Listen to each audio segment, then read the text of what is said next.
Alors, moi, je m'appelle M. Sabné Kwanda.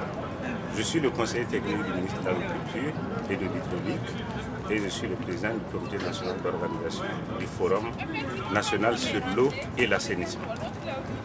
Monsieur le Président, qu'est-ce qui justifie la tenue de ce forum national? Tout justifie la tenue de ce forum. D'abord, c'est la préparation du Forum mondial de l'eau de Marseille qui nous a conduit à organiser ce forum de façon à avoir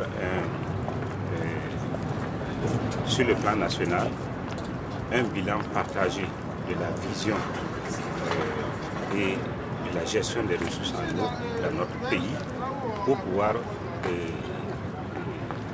bien représenter le Burkina Faso à ce forum. Dans un second temps, c'est notre volonté de faire en sorte que tous les acteurs au plan national parlent le même langage qui nous a conduit aussi à organiser ce forum. Donc c'est un double aspect. Monsieur le Président, quelle est votre opinion sur les débats qui sont tenus hier, entre autres le rôle que peuvent jouer les écoles, n'est-ce pas, dans la problématique de l'eau et de l'assainissement? Alors, comme l'ont relevé vraiment les élus locaux, je pense que le développement à la base est indispensable pour impulser un véritable développement social et économique de notre pays.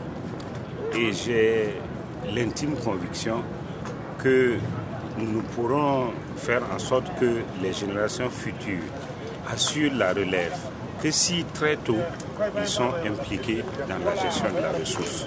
Donc je suis persuadé que la mise en œuvre d'un système d'enseignement qui intègre les notions d'hygiène et de santé et de gestion de l'eau qui est une ressource rare dans notre pays, dans les écoles, pourrait contribuer largement à la mise en œuvre des objectifs immédiats que nous recherchons, mais aussi faire en sorte que les générations futures puissent prendre la relève dans un avenir très bref.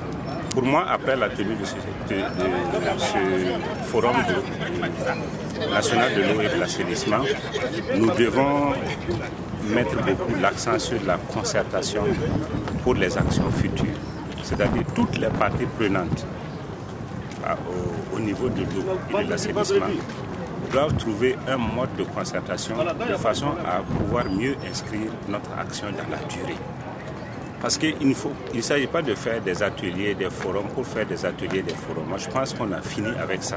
Parce que nous avons pu remarquer qu'il y a beaucoup de choses qui ont été faites, mais il n'y a pas d'impact.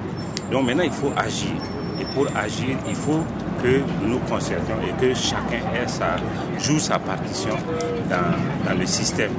Et aujourd'hui, comme je le pense, au niveau de notre loi, on dit que le problème de l'eau doit être réglé au niveau le plus bas approprié. Ça veut dire que le niveau le plus bas approprié, c'est les collectivités locales. Donc il faut que nous puissions faire en sorte qu'au niveau des collectivités, c'est la charge de la gestion de l'eau pour nous permettre vraiment de dégager suffisamment de ressources pour voir plus loin. Votre mot de fin? Le mot de la fin, c'est des mots de satisfaction pour la participation de tous ceux qui ont pu prendre part à ce forum-là. Et d'abord, c'est un nombre impressionnant. Et je salue particulièrement tous ceux pour lesquels notre budget n'a pas permis de les prendre en charge. Et la volonté d'échanger et de participer aux travaux les ont amenés sur le site du CIAO. Vraiment, je les félicite, je les encourage et je leur dis que ce n'est qu'un début et nous aurons l'avantage de mettre en œuvre les conclusions de ce forum. Et j'invite tout un chacun à faire en sorte que nous puissions nous investir largement dans ce domaine.